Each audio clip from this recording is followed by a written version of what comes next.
Welcome. This is the solution key for the topic 5 quiz, and I'm going to break it up into a couple videos because, as you know, it was a rather lengthy quiz. So I'm going to start and see if I can get all the multiple choice onto one fairly short video. Question number 1 was deceptively hard, or maybe you knew it was hard, but they tell you have 1 gram of sodium hydroxide added to 99 grams of water. So the first piece of deception is they expect you to add these together to get 100 grams of solution. So that's why all 4 options have the 100 grams in it. It also was not very nice that they didn't give you units with it. So on this one, it suddenly changes to 1. I'm not really sure. I guess they thought you maybe just thought it was 1 gram of sodium hydroxide you would use. Then it says the temperature of the solution increases from 18 to 2.5. So that's pretty straightforward. There's the temperature. Although the equation is MCAT, so it's kind of weird the order they put things in. And again, it's just IB being difficult.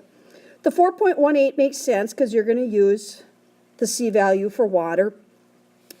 And then even dividing by 1,000, as you do in B, C, and D, seems pretty straightforward because you want it in kilojoules, so that makes sense. So then the question becomes, what's the deal with this 40, and does it go on the top or does it go on the bottom? So as we look at it, we can eliminate A and D at this point because we know we have more than 1 gram of solution, and we know we should be dividing by 1,000. So it's really down to B or C. And intuitively, if you look at NaOH, you realize you've got 23 plus 16 plus 1. So you have a molar mass of around 40. It's tempting to put it on the bottom and go with, or it's tempting to put it on the top and go with C. Because you usually think about changing your volume. I've got 1 gram per 40 grams per mole. And so you think about putting the 40 on the top then as it flips over. Because really what you're doing is you're taking your MCAT. So I've got my 100 grams times 4.18 times my temperature change. I'm dividing by 1,000.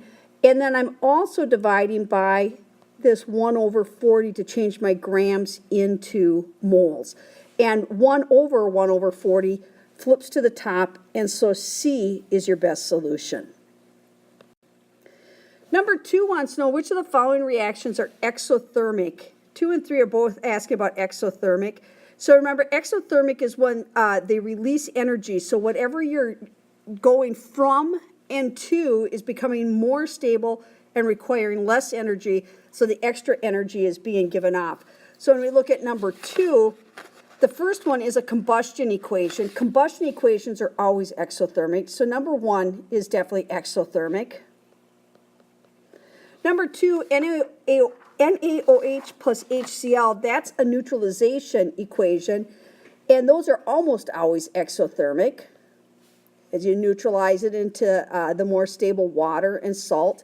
And then Br2 to Br, here you're splitting a molecule apart into individual atoms. That's going to be endothermic and requiring energy. So when I look at this, only 1 and 2, or letter A, would be correct. And then number 3 is very similar, just another way of looking at the same question. Tried to give you a soft one here. Which processes are exothermic? So again, which ones release heat?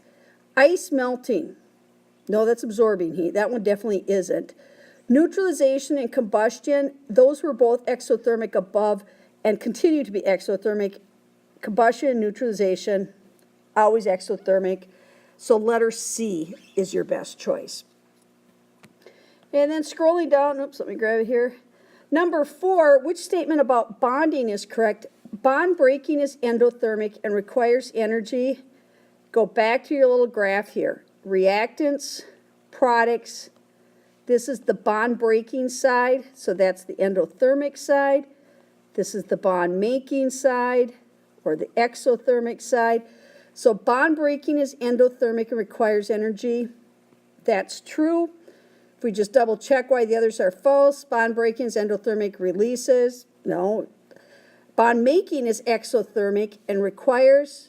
No, it's exothermic and releases. So both C and D are incorrect, and A is our one and only true statement. Number 5, which equation represents the bond enthalpy for the HBr bond in hydrogen bromide? So a lot of you Notice you had liquid here and here, so B and C are eliminated. So the difference is between A and D. With A, if you look at it, I've got HBr, and it's becoming H and Br. So the only bond being broken or made is just HBr.